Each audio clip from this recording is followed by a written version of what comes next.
Thessalonians 5:16-20. Rejoice always, pray without ceasing, give thanks to our good understand for this well done in Jesus Christ when you do not cleanse the field, do not despise prophecy, but test everything outside to what is good.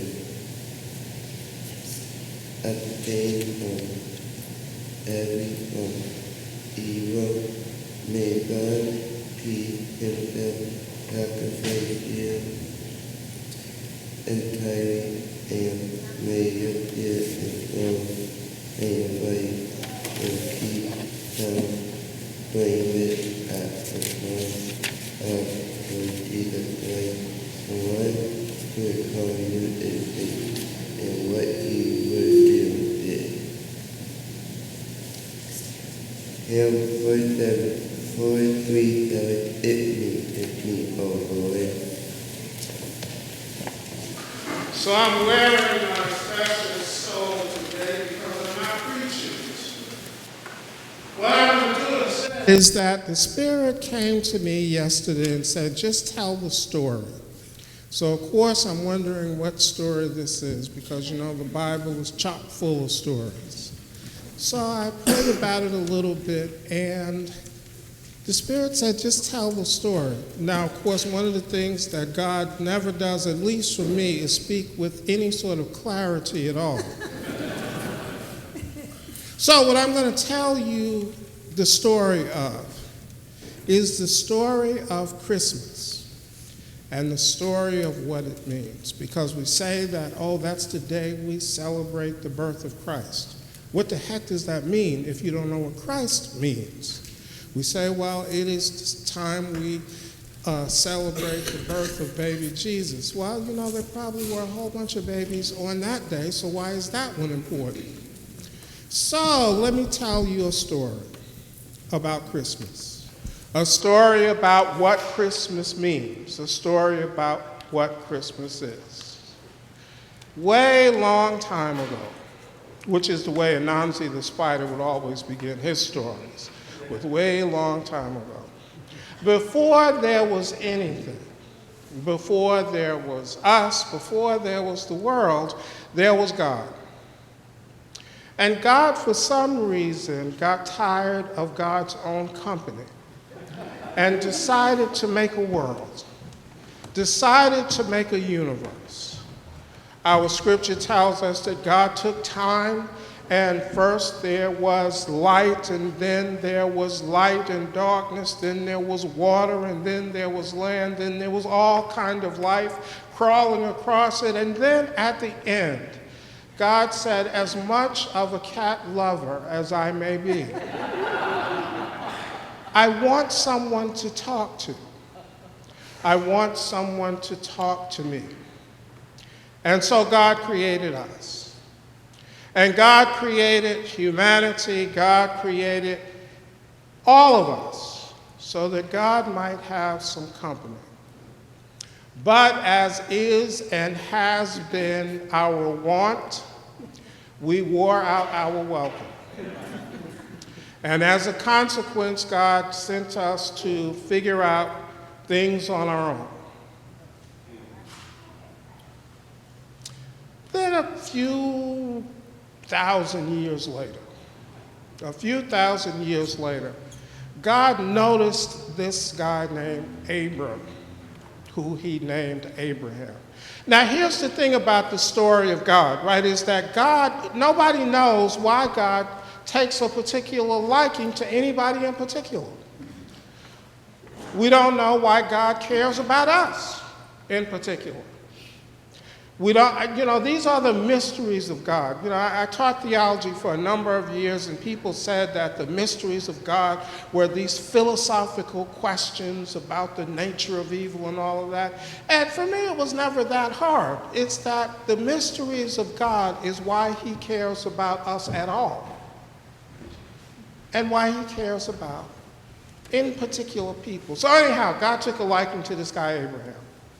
For whatever reason, and God gave Abraham a promise. God said that I will bless you and I will bless all of your children.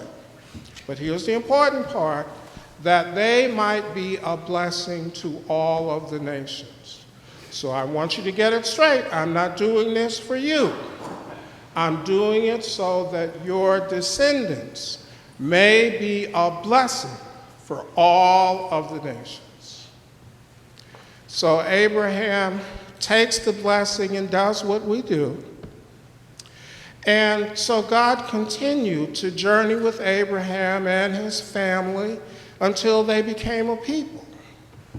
And when they became a people and they found themselves in a strange land, and they found themselves in bondage in that land, God delivered them. God delivered them to a new place and journeyed with them for a long time. Something like 7,000 years. So God journeyed with them for a very, very long time. And for whatever reason, and once again, this is one of the mysteries of God, God looked upon all that God had created, all that God loved, because that's another thing, right? God just didn't create and like. God just didn't create and companion with, at least in terms of the Gospel of John, for God so loved the world. So God looks at this world that God has created. These people that he has been journeying with, these people that she has been journeying with, and said, you know, I think they need a little more help. Because it doesn't seem like they have this thing quite figured out. So they need a little bit more help, but they need a bit of help that is of the, and here's your 75-cent word, because even though I'm a storyteller this Sunday and not a preacher, we still have to have at least one big term, right? They have to have something that, repeat after me, salvific consequence. So, salvific consequence. So this has to be a big deal, right? This can't just be little stuff, because we've done little stuff for a long time and it still seems like they're struggling. So this has got to be a big, big deal. So God sends God's beloved Son to be with us. God sends that part of God's self, which is closely connected to the world, to be with us. God sends God's Son to be with us, God's beloved one to be with us. And, you know, I've tried to convey to you that God is kind of unscrutable. Right? I mean, you know, we can't figure out why God does what God does. So what does God do? One would think, okay, I need for people to know this is important. I need for people to know that this is of salvific consequence. Repeat after me, salvific consequence. I need for them to know that. So I will send the greatest king and ruler that the earth has never, ever known. And I will send him on a great steed, followed by a great army of angels, so that they know that this is big stuff. Now, of course, that's what I would do. But what does God do? God visits a young teenager, and she becomes pregnant with the hope of all humanity. She becomes pregnant with the one who will make way for us to be with God through all eternity, who will be the living symbol of God's love in our midst, who for generations will be the one who proclaims good news to the poor, to proclaim release to the captive, to reclaim the acceptable year of the Lord. He will be the one who comes to us and shows us what it is for God to move among us in flesh, for God to show God's love in flesh. He will be the one who will be our advocate, who sits on the right hand of God, so that even when we don't get it right, to remind God that they are still your children. They are still your beloved. They are still the ones who you created to spend eternity with. But I'm getting a bit ahead of myself, right? That's further down the story. Right now we're just talking about this young teenage girl. This young teenage girl who's just gotten married to this older man. Now, just so we're clear, there's nothing freaky going on here. It was not uncommon for a young 15 or 16-year-old to get married because lifespan wasn't that long. So I don't want you to think that there's anything creepy going on here, because it's not. This is just the way things were. But it is important that she was a young woman with no power, with no privilege, who was wholly defined by her relationship to her husband. That is important, that this is who God comes to. I mean, God sent an angel. God didn't come to Joseph. God just sent an angel to tell Joseph, look, man, it's cool, don't worry about it. It's going to be all right. But God comes to her, and God lifts up the hope of humanity in her womb. Not in the womb of a queen or an empress, not at the hand of a king or an emperor,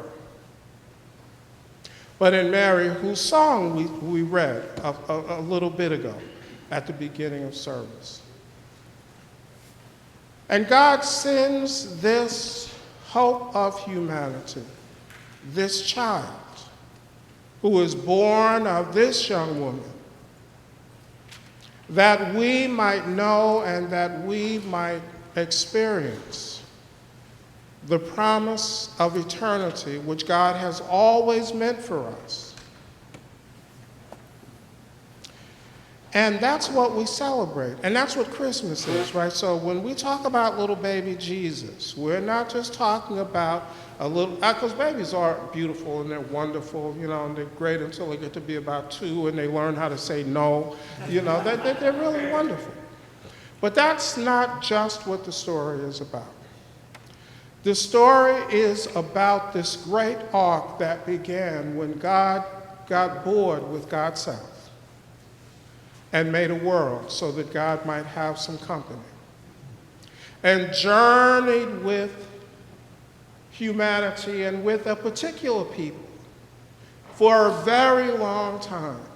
And then when God felt like we needed help, God sent God's beloved Son. And that's what Christmas is. Christmas is a part of this story. And as we celebrate Christmas, we are celebrating a part of this story. We're celebrating a God who made us, but not only who made us, who is always with us. A God who destines us for eternity. And a God who loved us so that when it seemed as if, for whatever reason, it was a good time, God sent Jesus. And Jesus was born to a young woman. And once again, these are the inscrutable things about God. Because one would think that such a hope of humanity would have been born in a palace, or at least in a Motel 8. But things didn't quite work out that way. When they showed up at the Roadway Inn, there were no rooms. So we celebrate that the God who comes to us in the midst of humility, in the midst of seemingly small things, came to save even us. And when I say save, I'm not trying to, get all theological on you. But what I am trying to say is to save you from the despair of wondering, does God care about me? Save you from the despair of wondering, will tomorrow be the same as yesterday, or will it be brighter? Save you from the despair that perhaps things won't get better for me, they won't get better for the world, to save you from the despair that God does not care. Because the thing about God coming in a manger, the thing about God coming in a barn, the thing about God coming into the place that the small things of life were, it means that there is no one who is too small for God to care about. That there is no one who is unimportant to God. So I thought I'd tell you that story instead of preaching this morning. Because when our children ask us, well, what is Advent? Everybody says, well, Advent is the season leading up to Christmas. Well, what's Christmas? Oh, it's when we celebrate the birth of Jesus Christ. Well, what's Christ? Oh, well, Christ is the Son of God. Okay, so what does all of that mean, and what does that have to do with a day off from school and getting presents? You can tell them the story. That it means that we celebrate that the God who created all things has been with us from the beginning, came to us in the flesh as a sign that God will always be with us, and God will always care for us, and God will always value us, no matter how small, no matter how unimportant, or no matter how pedestrian our lives may seem. So that's why we celebrate Christmas. We celebrate Christmas because God cared about us from the beginning, continues to care about us, and as a sign of that care, sends God's beloved Son, that we might ever know the presence of God in Jesus Christ. Well, that's the story. I'm finished story.